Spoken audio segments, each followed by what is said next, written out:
Buenos dias, amigos, amigas from a suburb of Detroit. Yes, I am back over here.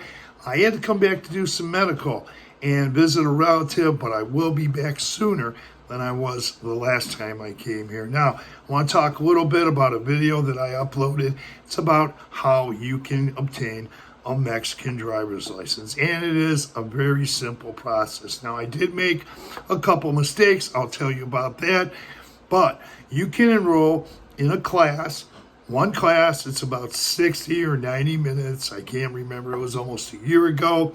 And I'll learn more on how to obtain a Mexican driver's license. Now, I showed up late for the class, and what happened with me is the instructor was really nice, gave me a printout of questions that would appear on the test, and he was absolutely right.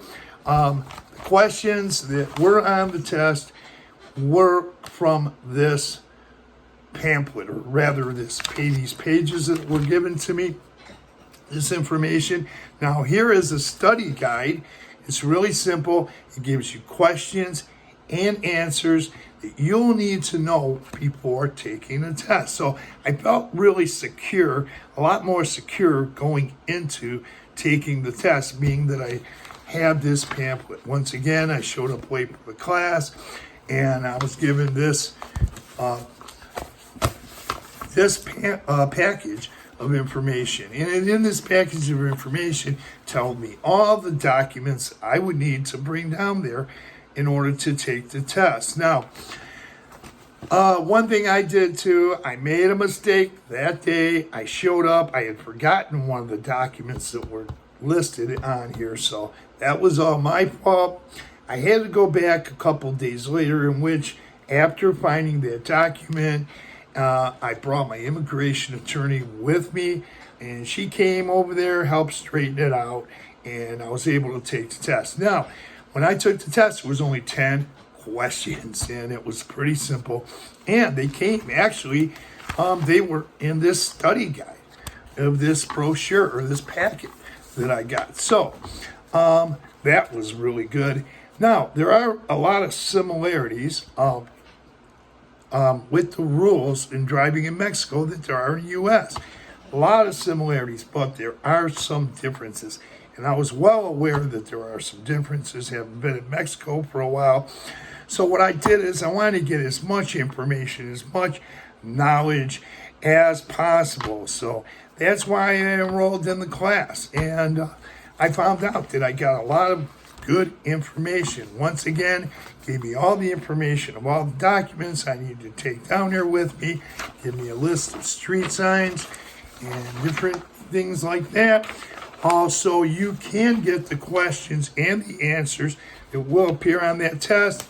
It's really simple, and you can get it in 2 languages, both in Spanish and English. So you have in this brochure the questions. You can read them in Spanish or English. They're here, right here. So if you prefer to take the test in Espanol, you can take the test in Espanol. Now, did anyone sit with me while I was taking the test and sit next to me and give me any answers? No. So I'm really glad that I had this and that I was prepared. Now, another thing, I didn't have to take a physical driver's test. Like, I didn't have to prove anything, that I knew how to handle myself on the road or get in a car and start it up and park and all that kind of stuff. At least not when I was there. I didn't even have a car at the time I took the test. But what I did is I took the test, did well, came out, got the license, and after that I purchased 2 vehicles in Mexico. And what I did is I took one car. I liked it, but I wanted to get something different, so I sold that car. And then I got another car. So I changed it up a little bit, and I found out that selling a car is easier than I originally thought. It was really easy, and I got help with that. But I want to tell you, I would suggest that although there are a lot of similarities, there are some differences in how to handle yourself behind the wheel of the car, and there are some differences, and I would really suggest getting that additional information, getting as much information as you can. It could only help you. It can't hurt you. Most or almost every expat I know that's retired down there has gotten a Mexican driver's license, whether they took this class or didn't take this class. They went and put the effort, which isn't a lot of effort because it's a real simple process. So I really can't imagine, even if you bring your car down there and you have it already insured, I believe you can go down there and still take the test and still get a Mexican driver's license. So it's such an easy process.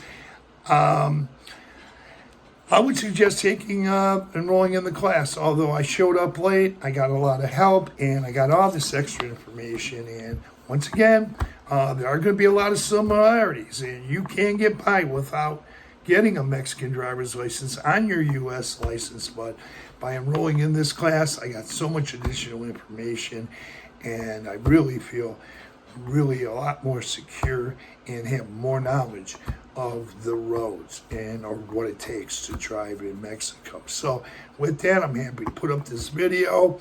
I want to say thanks for viewing. I'll be back sooner than I was last time. Tap on that notification bell.